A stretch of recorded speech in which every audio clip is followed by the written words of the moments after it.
Assalamualaikum warahmatullahi wabarakatuh. Nah, ini harus dibuka dengan salam ya soalnya. Karena hari ini gue mau nge-review sebuah film yang judulnya juga dibuka dengan bacaan basmalah, yaitu Bismillah Kunikahi Suamimu. Nih film yang judulnya tuh sudah memancing banyak pembicaraan, banyak kontroversi, dan bukan gak mungkin ya novel bikinannya Vintiana Itari itu diadaptasi ya simply karena judulnya. Ini MD Pictures gitu, yang sebelumnya tuh ngerilis versi extended dari KKN Zapnari dengan judul Luwih Dowo Luwih Medeni. Tuh jelas dengan tujuan biar munculin obrolan di medsos, biar dijadiin meme dan segala macam ya. Emang sengaja buat mancing awareness, dan gue rasa ini pun sama kasusnya. Yang kalau misal lu lihat dari sudut pandang bisnis ya itu nggak keliru, harus diakui itu nggak keliru gitu. Tapi kalau soal kualitas ya ceritanya lu udah tau lah intinya, tentang Pasutri, Malik sama Hana yang lagi nunggu kelahiran anak pertama mereka. Terus secara kebetulan dokter kandungannya si Hana itu adalah Katy, teman SMA dia sekaligus mantan pacarnya Malik. Terus si Hana divonis kena kanker stadium 3 dan dia minta Katy buat nikahin Malik. Ya kalau dijadiin FTV ini bisa pakai tipe-tipe judul kayak istri mudaku adalah mantan pacarku sekaligus sahabat istri itu aku dan segala macem. Ada elemen poligami di sini.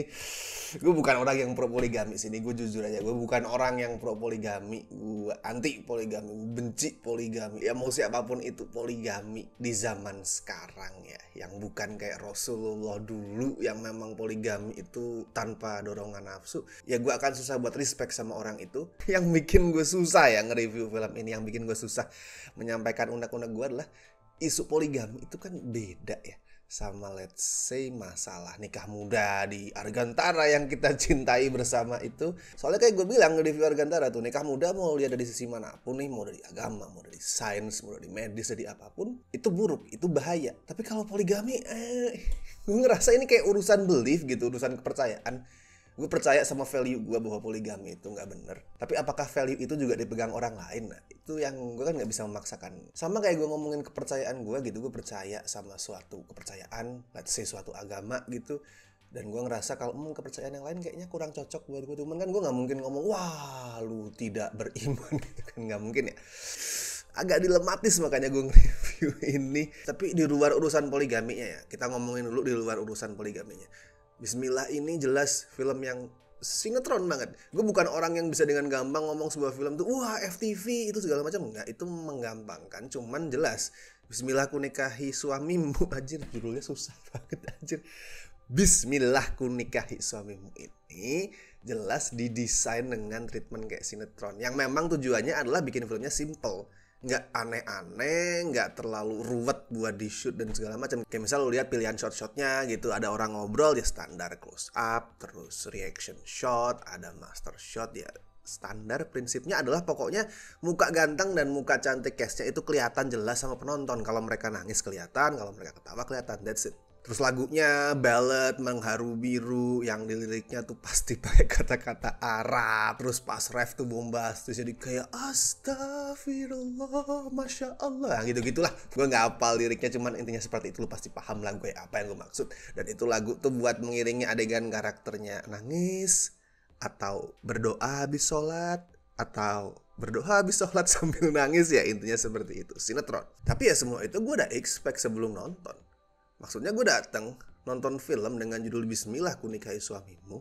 Gue yang salah misal gue datang berharap dapet apa sih visual yang artistik, pengadeganan yang ini sangat masterpiece, sebuah film making kelas 1. Gue yang salah kalau gue mengharapkan seperti itu. Cuman surprisingly nih ya, at least di 90 menit pertama gue gak menemukan banyak hal yang bikin gue emosi terus pengen walk out pas nonton ini sih. Tapi bukan berarti itu hal baik loh. Tunggu, biarkan gue selesai ngomong dulu. Tapi ada sih sebenarnya, begitu gue inget-inget lagi, ada sih sebenarnya satu yang bikin gue terganggu banget, yaitu soal gimana filmnya menggambarkan karakter Malik. Jadi pas udah poligami tuh sama si Katy, sudah resmi sebagai suami istri, posisinya si Hana, si istri pertama itu kan lagi koma. Dia udah ngelahirin tapi kemudian akhirnya koma karena lemah badannya. Gue gak tahu secara medisnya gimana, tapi intinya dia koma. Dan di tengah si istri koma itu, si Malik dengan entengnya bisa ngajak si Katy untuk ayo ngedate Dan pas mau ngedate nih, baru kelar si Katy itu dandan, pakai gaun bagus banget, make up cantik banget. Belum sempet keluar rumah udah digendong diajak ngewe anjir.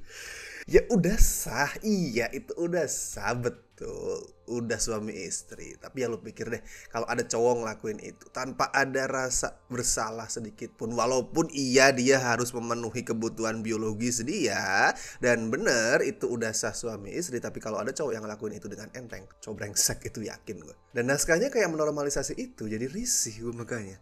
Dan ada juga kekurangan lain, misal konflik si Katy sama emaknya yang nggak setuju anaknya jadi istri kedua padahal dari sekolahin tinggi-tinggi, harapannya pinter. Konfliknya panas itu. Dan Unique Priscilla yang meranin karakter ibu itu aktingnya bagus kayak biasa. Tapi masalahnya kelar gitu aja, nggak ada proses, nggak ada langkah step by step gitu, atau kita diliatin gimana si ibu itu dilematis. Di satu sisi dia kesel sama anaknya, tapi di sisi lain dia sayang karena biar gimana pun adalah seorang ibu. Itu nggak diliatin. Udah, pokoknya dikasih tahu ibunya marah. Sekali kita ngeliat si emak masih marah, terus kedua kali kita ngeliat lagi udah baikan. Tapi yang kekurangan itu gak kayak soal karakter Malik tadi lah. Bukan hal yang meresahkan, bukan perspektif yang bisa gue bilang tuh dalam tanda kutip berbahaya. Dan kalau ngomongin 90 menit pertamanya, ini film durasinya kalau gak salah tuh 110 menitan gitu lah, atau 120 menit, gue agak lupa. Tapi sekitar 90 menit pertama, 80 sampai 90 menit pertama, masalah utamanya itu bukan karena misal perspektif filmnya konservatif, kolot, tapi simply karena filmnya ngebosenin. Ya di satu sisi tuh gue bersyukur gak banyak hal yang bikin gue emosi, pengen ngamuk, pengen walk out. Tapi di sisi lain bikin ngantuk. Buat sebuah film dengan judul So Wow ini, Bismillah Ku Nikahi Suamimu tuh lempeng banget di awal khususnya. Padahal dengan judulnya itu ditambah treatment yang ya kayak tadi gue bilang sinetron banget. Bisa aja ceritanya tuh apa ya, ngereok gitu. Maksudnya ngeliar gitu lah, nggak usah nahan-nahan, udah lebay-lebay sekalian. Soalnya nilai hiburan terbesar cerita-cerita ala sinetron ini kan ya karena konfliknya lebay. Yang nonton itu dibikin gregetan karena anjing ini lebay banget sih, ini nyebelin banget, ini sedih banget atau segala macam. Nah, yang penting lebay. Tapi Bismillah ini kayak terlalu main aman gitu, kayak seolah oke, gue bukan sinetron, gue adalah film, jadi gue nggak boleh selebay itu. Tapi itu sayang banget. Ya at least actingnya lumayan lah, nggak spesial gue tahu. Dan mungkin beberapa dari lu juga tetap ngerasa kurang beberapa acting pemainnya. Tapi kalau lu perhatiin skripnya ya, lu dengerin dialog-dialognya, terus lu bayangin lu harus membacakan dialog-dialog itu, apa yang dilakuin sama trio pemeran utamanya itu udah bagus loh. Rizky Nazar, Mikha Tambayong, sama Syifa Aju itu udah ya bisa diapresiasi lah mainnya. Melihat naskahnya yang kayak gitu. Terus di supporting Ruth Marini yang jadi IPA si ART, sama Dea Panendra sebagai Sumi si pengasuh, itu berhasil bikin gue ketawa sih. Walaupun iya gue risih banget sama penokohannya si IPA yang jelas itu stereotipikal banget, orang Jawa ya pembantu, orang Jawa ya kampungan dan segala macam. Tapi interaksi mereka berdua ini emang entertaining. Materi jokes di skripnya lemah, tapi cara si Ruth Marini sama Dea Panendra buat nginterpretasiin jokes itu bikin sesuatu yang lemah tadi jadi kerasa lucu. Cuma ya gue berharap mereka, khususnya Dea Panendra, itu bisa keluar dari typecast. Soalnya Dea Panendra kan kayak typecast belakangan ya. Dia punya kualitas acting yang bagus banget, tapi kebanyakan film kita lebih milih buat nge-cast dia jadi karakter comic relief dan karakter pembantu biasanya. Padahal come on, ayolah bapak-bapak, ibu-ibu, produser, sineas, itu aktris tolong dikasih peran yang ya lebih dari sebatas comic relief dan bukan pembantu lagi-lagi. Nah, balik ke plotnya nih. Masuk setengah jam terakhir baru filmnya mulai ya sedikit lebih gila gitulah, lebih ngawur setelah adanya sebuah twist yang bodoh ya of course. Tapi kebodohan kayak gini loh yang gue tunggu.